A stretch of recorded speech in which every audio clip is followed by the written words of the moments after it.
We now turn to the last case on this morning's docket. That is case number 101222, State of Kansas v. Charles Bridges.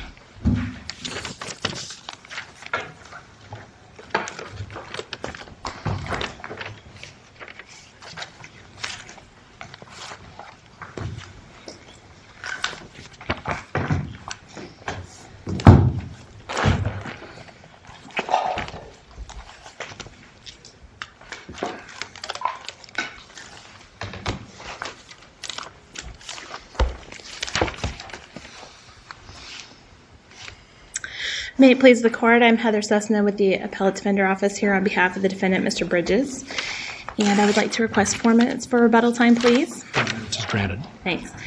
And I will, get started on the identical offense doctrine issue. Thank you. Justice Johnson, let me start off with your question that you asked previous counsel about the identical offense doctrine not applying to lesser included offenses.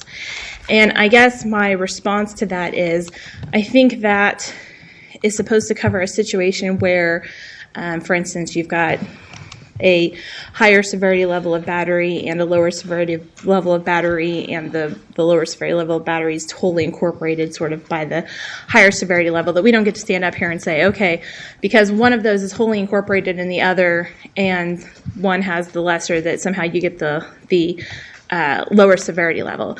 I think the twist, and if you'll follow me down the rabbit hole here, I think the twist in this case is that we're talking about second-degree reckless actually being incorporated back into what is the lesser of the involuntary manslaughter. So the second degree is not actually a lesser of the involuntary manslaughter. So that's how I think I would distinguish what the situation that you were referencing from the situation that we're talking about here.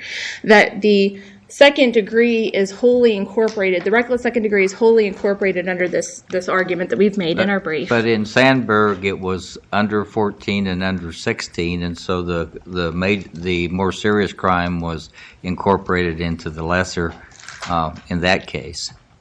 Well, and I think the problem here is that you've got you've got language from the legislature that's conflicting here. And so I guess the question is, because they haven't accepted out second-degree reckless in the inherently dangerous felony statute that they're citing to in the involuntary manslaughter, you've got this conflict between the idea that the identical offense doctrine can't apply to lessers. At the same time, you've got statutory language that makes it look as though it can. And I think that our job on appeal is to give as much weight to the clear language of the legislature as we can, and in this situation, I think the language is clear in that statute. So I guess I would argue that, and it's clear because we're applying the felony murder rule on inherently dangerous felonies and the no merger. That when they did that, they meant that there was no merger for any purpose for any statute. You follow what I'm asking you? I'm sorry, go ahead and say that again. Before we the legislature set up the inherently dangerous felonies, we had the merger doctrine, okay? And that was an exception to it. But does that also apply to involuntary manslaughter? Well, the Court of Appeals has certainly held in their published case in Olmstead that the merger doctrine does not apply, and that's pretty long-standing case law that this Court's had the opportunity to overturn in the past has not done so. I suppose maybe this is your chance to do so if you want to. We would argue that you don't need to, and certainly that published Court of Appeals case is the standing law at this time. The problem here is that the legislature seems to have incorporated the inherently dangerous felony listings from the felony murder statute, even though felony murder actually does have that merger doctrine apply under the statute, and involuntary manslaughter does not. And then in addition to that, because there's no exception under that statute for the second-degree reckless. There is for the second-degree intentional. I mean, you've sort of had this mess, essentially, that results in what seems like kind of a wild argument off, at first glance. But when you actually sit down with the statutes, I think that based on our interpretation, and this is sort of what the point I wanted to try to make to this court this morning is that based on our interpretation, while it does sound wild at first blush, I think that our interpretation of the way that these statutes are being read together under our argument results in a situation in which we're giving full effect to the plain language of the statute in a reasonable manner. You're not losing the higher degree of recklessness. It's just because of the rule of lenity, it ends up with a lower severity level crime. But the actual elements of the higher degree of recklessness under the second degree is actually incorporated within that, the felony, other than the inherently dangerous that's created for the purpose of protection of human life. And so... Do I understand you to say the doctrine only applies to sentencing, you still have your second-degree conviction? Yes, is that what you're saying? Yes, Your Honor, that's exactly what we're saying. It doesn't obliterate the existence of second-degree reckless. It just simply means that under the rule of lenity, you get the lesser sentence. And so I think to the extent that the Court of Appeals, that was a concern for them, I think it was a misplaced concern. I'd like to go back to something that you said a few minutes ago, and it struck me as being a little bit contradictory, but maybe I just did not hear you correctly. Okay. You appear to say that your interpretation was confusing. Well, but when you looked at it, it actually made sense, and as a result, the rule of lenity would apply. Or perhaps you said it is confusing, and therefore the rule of lenity does apply, or where are we? I think what I was saying was that the at first blush, this argument, when you read the brief, I know, sounds a little bit out there. But when you actually sit down and you start lining up the statutes, I think the clear language of the statute is just that. It's clear. And to that extent, even though I think we can all agree that certainly based on this different levels of recklessness, that the legislature probably did not intend for second-degree reckless to have the same severity level as involuntary manslaughter. The fact of the matter is that's what they did here, whether they intended to or not. And unless the language of the statute is ambiguous, we don't really get to legislative intent. I think it's this court's job to effectuate what the legislature has said. And here, when you actually sit down and start lining these things up and replacing the felony language in the involuntary manslaughter statute with essentially the entirety of the second-degree reckless, then you end up with a situation where you're not adding anything else in, you're not losing any other of your elements. Whereas if you go with the interpretation that the Court of Appeals wanted to, or you go with the interpretation that the state wants to here, I think it requires this court to read in language into the statute that isn't there. You either have to find that the merger doctrine is included in the statute, you have to find that in the inherently dangerous felony statute that reckless is actually accepted when it's not. I mean, I think their interpretation requires you to make a leap that ends up adding in more to what the legislature said than is required. Okay. If you can indulge me for a minute, let me go through a couple points, and I'll pause at each one, and you tell me whether I have it right or not. Okay. I will try. You basically argue that this second-degree murder is not an inherently dangerous felony, correct? Thus, 21-3404B, defining involuntary manslaughter, should read as follows. Mm-hmm. It's the unintentional killing of a human being committed in the commission of or attempt to commit any felony, e.g., quote, the killing of a human being committed unintentionally but recklessly under circumstances manifesting extreme indifference to the value of human life, unquote. Isn't that what you're doing? You're dropping the definition of reckless second-degree murder into this statute. Right. That's exactly what we're doing. And it does sound rather repetitive when you read it that way, but I don't think you're losing any of the elements. You still have the unintentional killing, you still have it being done recklessly, and you have it being done recklessly under the higher standard of recklessness under the second-degree under the second degree reckless. And so it just ends up being that because it's not accepted as an inherently dangerous felony, you have the same elements wholly incorporated within what is the involuntary manslaughter, which then would result in the rule of lenity being applied, because you've got a severity level 2 and a severity level 5 that essentially have the same elements under those facts.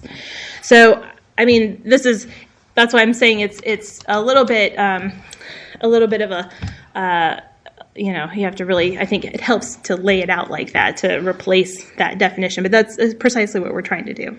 So to incorporate a level 2 felony into a level 5 felony by reference, and you wind up sentencing on the level 5.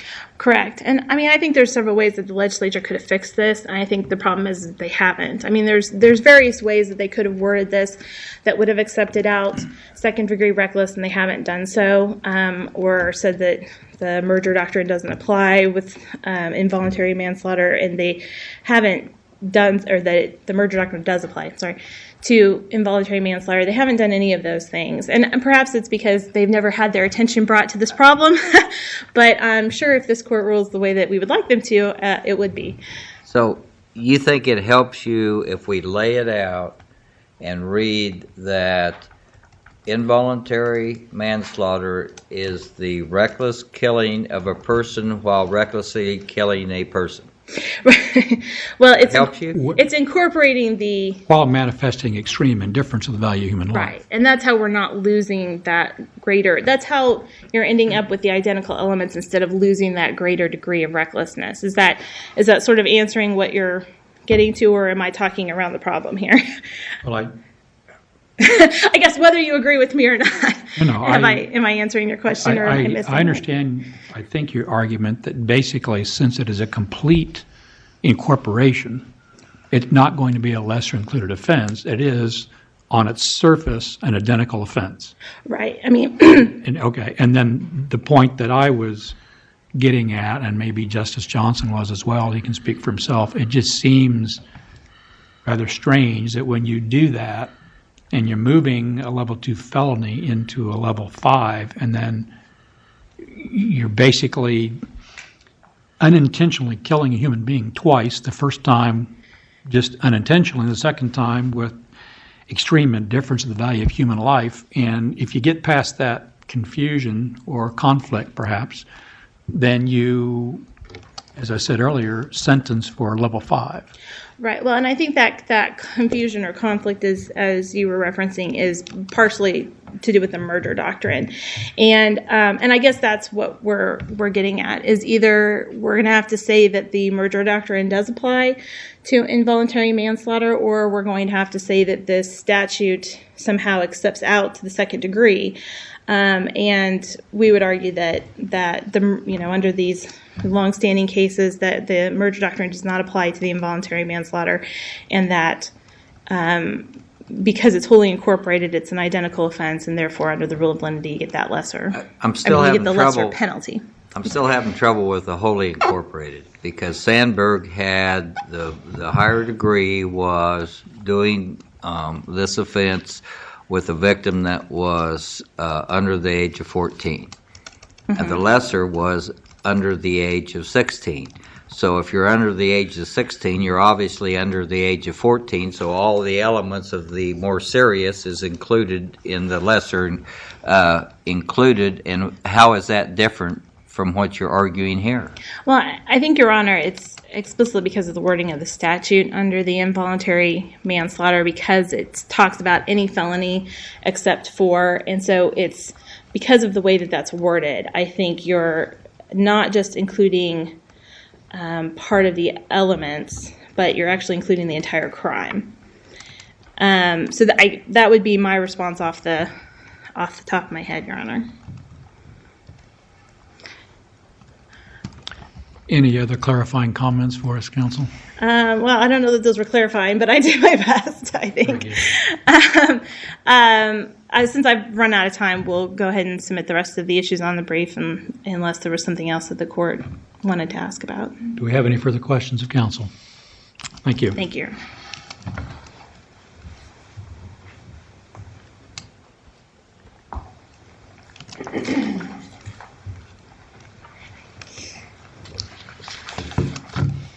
May it please the court, the state of Kansas appears by Cheryl Lidke, Chief Deputy District Attorney.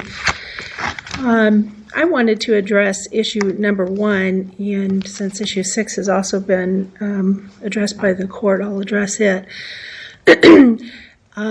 Issue number 1 dealt with the lower court's refusal to let in evidence about the defendant's depression. And it's been sort of twisted in the appeal to infer that the defendant was trying to get this evidence in as part of his defense, that he suffered from a mental defect or disease that somehow negated the mens rea that was required in this case. But I wanted to point out that that's not why the defendant offered it in the lower court. He did not offer the evidence that he suffered from a major depression to establish anything at all about the required intent. In fact, when there was argument about, well, you didn't give the state enough notice about this defense, the defendant's response was, well, Judge, that's not what I'm offering it for. I'm offering it for 2 other reasons. I'm offering it to explain his inconsistencies in his statements to the authorities, and I'm offering it to explain his lack of focus, or why he might have been reckless in leaving the gas valve on the morning that he left the house. So I think that's an important point to make, because even if this court was anxious to revisit the majority decision in Pennington, I think this isn't the right case to do that on. Even the dissenting opinion in Pennington held that the mere existence of a mental disease or defect is not relevant and therefore not admissible. To be admissible, it must have some bearing on the defendant's ability to form the required mens rea. So in this particular case, the facts were not the evidence sought to be admitted did not have any relevance at all. It didn't go to a defense of mental defect. And so based on the law at the time, which was that mental disease or defect is not a defense unless it caused the defendant to lack the mental state required as an element of the crime charged, I think the lower court and the Court of Appeals made the right decision. I also wanted to note that in analyzing this issue, this was not a case where we were claiming the defendant had any intent at all. He was never charged with an intentional crime. He was only charged with second-degree, unintentional, or reckless killing of the victim. And as an alternative to that, the jury was given the option of deciding that it was just an involuntary manslaughter, just a reckless killing.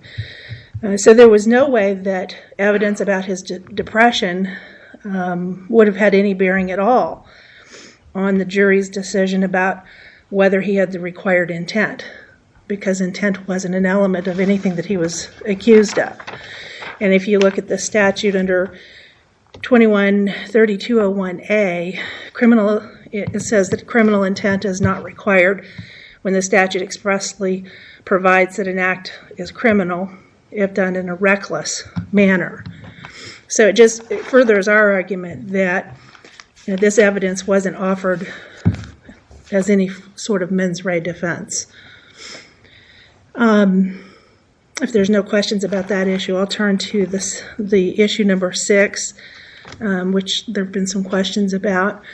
We're asking that you affirm the Court of Appeals decision, which basically held that the identical offense doctrine only applies if they have the same elements.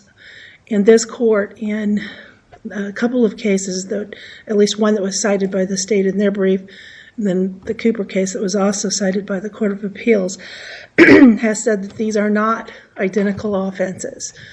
That extra recklessness that's required in second degree is actually an additional element that we have to prove. For one way to commit involuntary, I think the argument is on the other way to commit involuntary while in the commission of. Okay, Section B. Subsection B. rather than A. okay, Court of Appeals talked about A, but the argument is about B. okay. Well, I'm somewhat confused because he was never accused under subsection B.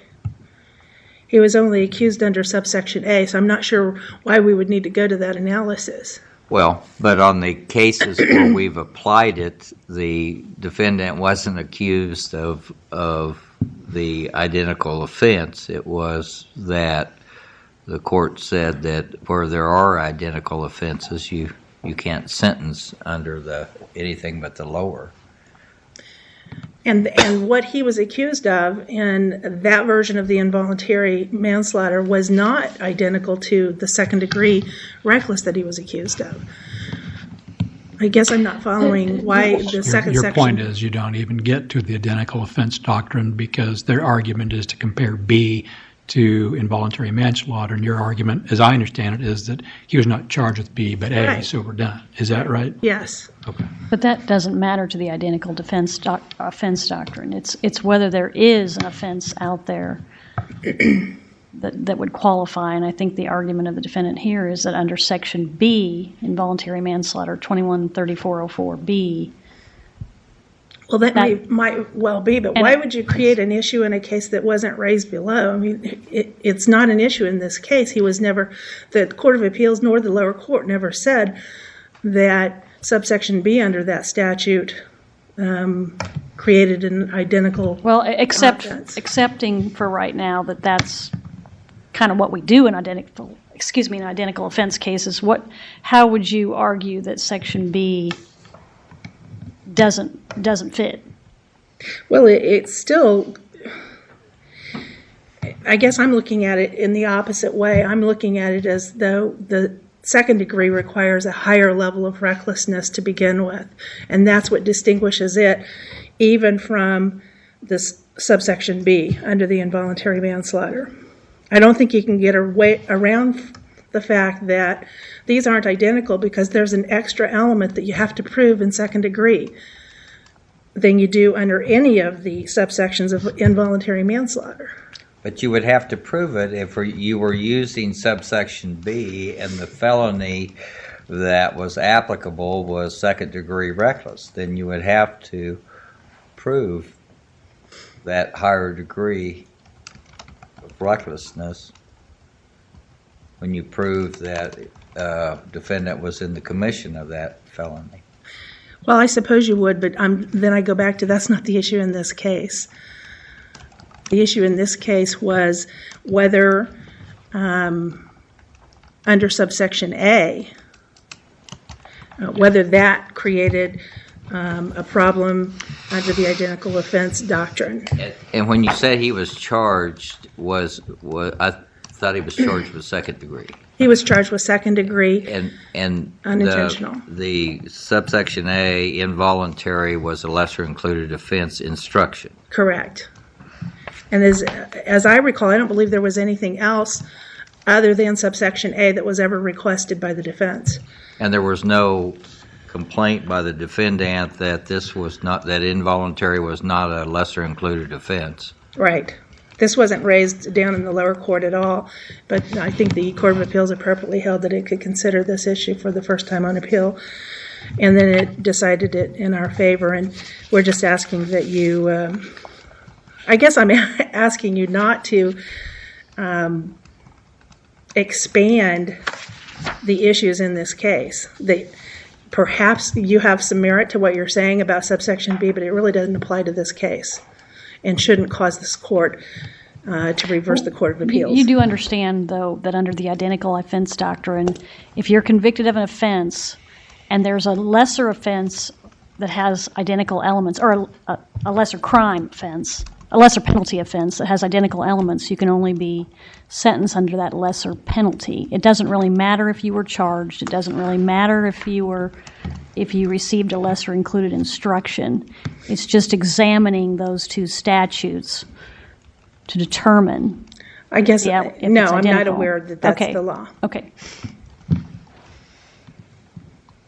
Are there any other questions? I've got a question on the prosecutorial misconduct.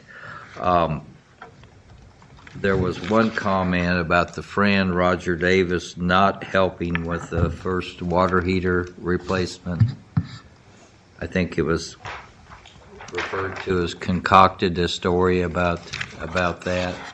And if in fact there was testimony that Roger Davis did help with the first water heater, would you agree that that was outside the Yes, boundaries? Okay. yes. But not to the extent that it requires reversal. It's the same for the use of the word concocting or concocted. Yes. Yeah, I don't think that's appropriate. That's the same thing as saying basically that it's a spun tail or it's a fabrication, which is a personal opinion on the credibility of the evidence. Any other questions of counsel? Thank you, Counsel. Thank you.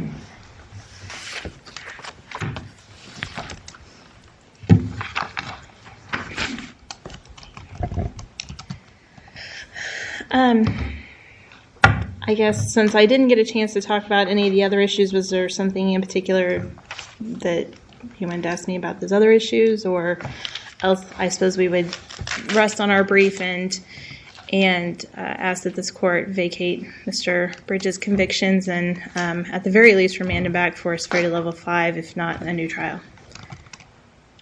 Any questions of counsel?